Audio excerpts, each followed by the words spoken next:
And we are back.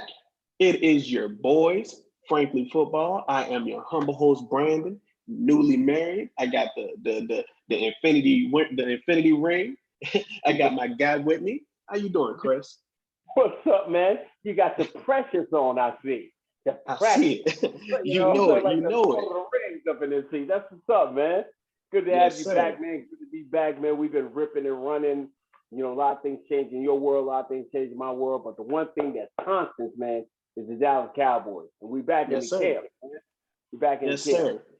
That is the one thing that has probably been the biggest change in the sports world because thankfully, while we've gone on hiatus because um, you know that's what happened in the You got, personal life since we've been you gone. got to do that. Right. But we went away in the quiet time. This has really been uh, the big news.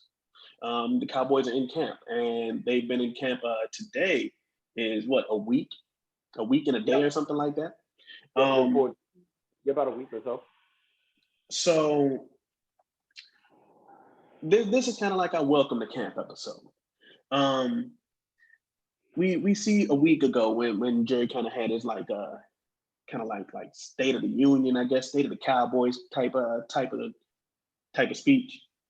He got real emotional. You recall that, Chris? I mean, the State of the Union always been over the years something that I kind of avoided, but I think this year it's always a point of reflection. And um, you looked at the things that you wanted to see going in. You wanted to see the difference in Mike McCarthy. You wanted to see Steve in there. You wanted to see him in Oxnard, where last year they were in Dallas. But more importantly, as always, you had the head of the Cowboys, you know, the tip of the spear, which is Jerry Jones. That's And right. Jerry spoke about um, pretty much his mortality, you know, coming with the fact of the matter that this is his 25th, 25 years since us being in a certain position, being the NFC championship, and more importantly, the vaunted relationship between him and Jimmy Johnson. That's always going to be a question mark about what happened. For most Cowboy fans, it's kind of the bittersweet. We think that's the turning point of it going from being a dynasty to being something that they could have did, won 4 or 5 Super Bowls in a row. Me personally, I don't think that would have ever happened because a couple key things had happened after that. You start having free agency and different things of that nature. But it's always this quote unquote myth that Jerry has never said he messed up, or in the interview, you said you got the interview there. What was his verbiage in that? He said, I effed up. Yeah. I prefer not to curse, but he said he effed up, Right. and he can never understand why he did that, and he refuses to answer those questions. I mean, you got two guys who had brought back the at that time one of the most storied franchise, not the greatest or the most profitable franchise, but one of the most storied franchises in football back from the dead. Within 3 to 4 years, these guys won back-to-back Super Bowls, and you had you had arguably on pace a 25-year running back in his prime, a 27, 28-year-old wide receiver in the midst of being one of the top 2 or 3 wide receivers in the game, and you had a quarterback who was the pinnacle of accuracy and a stoic leader, and a great offensive line, defense was stellar. Most people would think, hey, these guys are going to win until they can't win no more. And then out of the blue, these two guys just separate the way they did. Yeah, man. I think that when you're faced with mortality, I think that you really get into hindsight. Yeah. Um, and the fans, of course, especially some of the older ones, always say that the Cowboys went downhill when Jimmy Johnson was relieved of his duties. But that was a question that was never really directly faced Mm-hmm. by ownership. Um, so I'm sure that to some people, it might be satisfying to see Jerry um, really address it head on. I mean, be reflective or whatever. If hindsight is always for any of us is 2020. But I think what he's saying is, okay, you got everything that's about to happen in the next 5 to 7 days. You're gonna go to Yeah, Canton. It's gonna be Jimmy's going in. The whole gang's gonna be there. You know, him, Jimmy, Troy, Michael, Emmett, Larry Allen, all the Cowboys. Cowboy Nation is gonna be in the building, and it's just gonna be the question of, okay, could they have done more? I'm to the point that it is what it is. Uh, the only thing left to do, which has been postponed, or Jimmy hasn't wanted to do it, or things of that nature, has just put him in the ring of honor. And once you do that, yeah, all that goes away. That's not gonna happen again like that, in that sense of going from 1-15 and then 3 years turn around and you're in the Super Bowl. It's not happening no more. But for us, for Cowboy fans, it's great to look back over a period of time and part of our dynasty. absolutely, man. Absolutely. Another thing that was good, kind of coming into camp. Uh, the league is really cracking down on the vaccination status of teams, even though they're not saying, directly, hey, get vaccinated or you can't play. They're imposing a lot of harsh fines on guys. Like you see, one coach got like a $50,000 fine. I can't remember which team it was. It wasn't the Cowboys, so I don't really care. But Right? hey, I'm gonna keep it real with you, man. I'm a Cowboys fan first. Um, but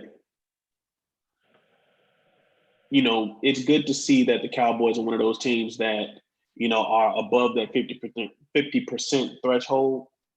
So that's cool to see. At the end of the day, everyone's decision is, of course, up to their own, personal beliefs. They have to do their own personal research and etc. But, I'm glad that we don't have to deal with all of those uh what's the word I'm looking for? Distractions. Distracted. There Distracted. we go. There we I, go. I think I think the one thing that when we were, while you were going away, getting, married and having a great time and enjoying marital bliss, I think the one thing we didn't have to worry about this off season, which we haven't had in a number of years, is any incidents with the Cowboys. That's And right. that was a beautiful time of year. They were searching and hunting for stuff to talk about, and you didn't have to talk about that. I mean, they even had that little short dude that plays in Buffalo talking, and for even to be interesting, they had to say who he used to play for it to even be interesting. That Of just lets course. you how clickbaitish, it ends up happening. Nobody ever cares about that dude. I don't even care to call his name, but until he didn't want to get vaccinated. But what I did love is the fact of the matter that the guys made a conscious effort to say, hey, if it means that we have to, that if we're not vaccinated and in this proper protocol, it's going to keep us from being together. So if that happens, let's do everything possible to get us together so we can all be on the same page. And that's a mindset and a sign of a team that's trying to move forward and do something special. That's definitely right, man. That I did. Um, of course, I'm sure it's going to be a topic of conversation. They're probably going to hound each individual player asking their vaccination status. And you see they asked Dak Prescott that over the middle of last week, and he, of course, ducked and dodged it. It's none of their business at the end of the day. But I'm sure that everybody's ready to, and the players especially, are ready to play football. I just think it's something that the league is saying we lost we lost millions and millions of dollars last Oh no, add that B. Add that B. year. Okay. My fault, B. they lost billions of dollars last year. Billions. They gave away money last year, giving you the ability not to show up to work and make over 100 grand and getting your fronted up salary up front. They're saying, okay, we gave you a whole year for that. Now that there's a vaccine, we can put it in place and it can help prevent you from end up getting it. We're not going to lose any more money. Do the things Absolutely. necessary to go forward. what I loved about the Cowboys, they made that not a part of their off-season talk. We got that taken care of. The only thing you're really sitting back and looking at now is some of the guys we're going to talk about in another video not participating in camp right now and not taking the wrap off of them, but and seeing other people who are participating. But the problem with protocol is not an issue for the Cowboys, and that's what you want. Focus on football, not about the other outside stuff. That's what I love hearing about and seeing. Absolutely, absolutely. Let's see. Do you want to discuss pup list on this video, or how are we doing that? Because it's the beginning, and we saw two of our premier players not starting camp on time. Run stopping defensive end, leader of your football team, Marcus Lawrence, and your top 3 wide receiver route running monster, Amari Cooper, not being there. And I think we talked about it, when we were chit chatting, over back and forth. That would be a concern. You were a little bit more concerned. I wasn't. And right now, I'm still not concerned, because what usually ends up happening is, for at least when my camera ain't falling, is that Amari Cooper goes out there and beats up on anybody out there. Amari Cooper is the consummate professional, so he does what he's supposed to do. I think him having a bad foot, him coming back slowly but surely, I think he's doing the work he needs to do. I believe that he'll be ready to go game 1, and that's what I need from him. But I think I need to see some other guys get an opportunity, with that 3rd and 4th slot for wide receiver. Defensively, I needed to see everyone else but DeMarcus Lawrence work right now. I need to see what Terrell Bradshaw brings to it. I need to figure out what Bradley and I can do. I want to figure out, can Dorrance Armstrong be able to play? How's Chauncey Golston going to be able to play? So DeMarcus Lawrence not being ready to go right now doesn't hurt me. I need to find out what's behind it, because I know when it comes time to play, DeMarcus Lawrence is going to show up and play. That's what I don't have to worry about those 2 guys. That's why I wasn't worried about D-Law. Absolutely wasn't worried about him. I'm not worried about Chauncey Golston, but I want him to get as many snaps as possible in camp. That's not worry. That's kind of like anticipation. You know what I'm saying? I wouldn't use the word worried with Chauncey Golston because he's a young guy. I would use the word anticipation with him because I think that with a new defensive coordinator, second year in his tenure at this organization, head coach, I am really anticipating things from him, and I would have loved to see him in here. I really wouldn't use the word worried with him. The guy that I would use the word worried for is Tristan Hill, because he's a guy that he needed these snaps to be able to try to keep his job. Okay, good point. You're right, because I didn't mention him. You're right. He needed to be able to be out here day 1 because he no longer has a sponsor. He's kind of the odd man out, and this is going to be a huge time for him to be able to say, "Hey, I'm here to play." So him starting on pup, or even if he gets to the point that you cut him and bring him back, or keep him in reserve, there's so many different things that go along with that. But you're right.